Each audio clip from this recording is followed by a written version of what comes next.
সবসময় তো আলু দিয়ে ডিম রান্না করো, কোনো দিন কি ফুলকপি দিয়ে ডিম রান্না করেছো? না করে থাকলে কিন্তু একবার করে দেখতে পারো, দারুণ হয় খেতে বন্ধুরা। তো হ্যালো বন্ধুরা, চলে এসেছি আমি আজকে আবার নতুন একটা রেসিপি নিয়ে। তো আজকে রান্না করছি ফুলকপি আলু দিয়ে ডিমের ঝোল। তো সবার প্রথমে দেখো আলুগুলোকে আর ডিমগুলোকে সেদ্ধ করে নিয়েছি, ভালো করে ছুলেও নিয়েছি। আর এখানে একটা ছোট সাইজের ফুলকপি নিয়ে নিয়েছি, আর নিয়ে নিয়েছি পেঁয়াজ টমেটো, এগুলো কুচি করে কেটে নিয়েছি। আর কিছুটা মশলা নিয়ে নিয়েছি, যেমন রসুন আদা কুচি, মানে আদা হাফ ইঞ্চির মতো আদা নিয়েছি, রসুন নিয়েছি একটা মিডিয়াম সাইজের, আর হচ্ছে টমেটো নিয়েছি একটা মিডিয়াম সাইজের।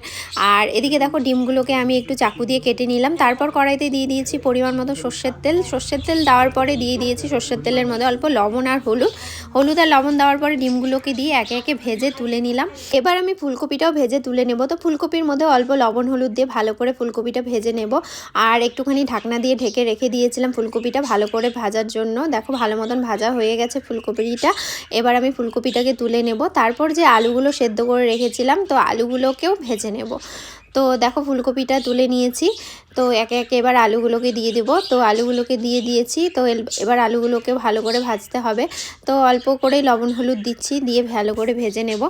তো আলুগুলোকে ভেজে নেওয়ার পরে আবার হচ্ছে কড়াইতে অল্প পরিমাণে সর্ষের তেল দিয়ে দিব, মানে যতটা পরিমাণ দরকার দিয়ে দেবো। দিয়ে তারপর দিয়ে দেবো একটা তেজপাতা। আর এমনি ফোড়নে কিছু দিচ্ছি না, আমি জিরে টিরে কিছুই দিচ্ছি না, তোমরা চাইলে দিতে পারো।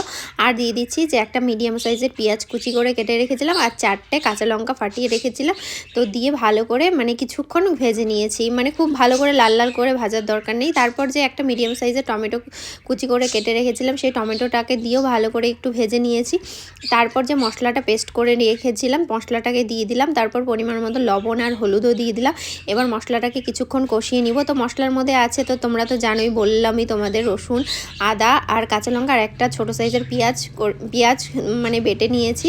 তারপর দিয়ে দিচ্ছি গুঁড়ো মশলা। তো গুঁড়ো মশলার মধ্যে দিচ্ছি হচ্ছে হাফ চামচের মতো জিরে গুঁড়ো, হাফ চামচের থেকে অল্প কম ধনে গুঁড়ো, আর হাফ চামচের কম হচ্ছে লঙ্কার গুঁড়ো দিয়ে মশলাটাকে ভালো করে কষিয়ে নিলাম। তারপর যে আলু আর ফুলকপিটা ভেজে রেখেছিলাম, আলু আর ফুলকপিটা দিয়ে ভালো করে ভেজে নেব।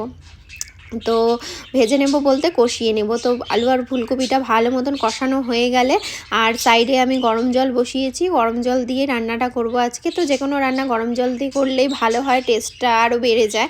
তো সব সময় তো গরম জল করার সময় হয় না বন্ধুরা, তো অনেক সময় ঠান্ডা জলও ইউজ করি। তো যাই হোক, আজকে গরম জল দিয়েছি। তো দেখো ঝোলটাও তাড়াতাড়ি ফুটে উঠেছে গরম জল দেওয়ার কারণে। তারপর এদিকে যে ডিমগুলো ভেজে রেখেছিলাম, তো ডিমগুলোকেও দিয়ে দিলাম। ডিমগুলোকে দিয়ে ভালো মতন ফুটিয়ে নিয়েছি। আর আলু আর ফুলকপিগুলো তো আগে থেকে ভালো মতন সেদ্ধ হয়ে গেছে। তারপর দিয়ে দিচ্ছি এখানে অল্প করে গরম মশলা গুঁড়ো দিয়েও ভালো করে নাড়াচাড়া করে নিয়েছি। আর তারপর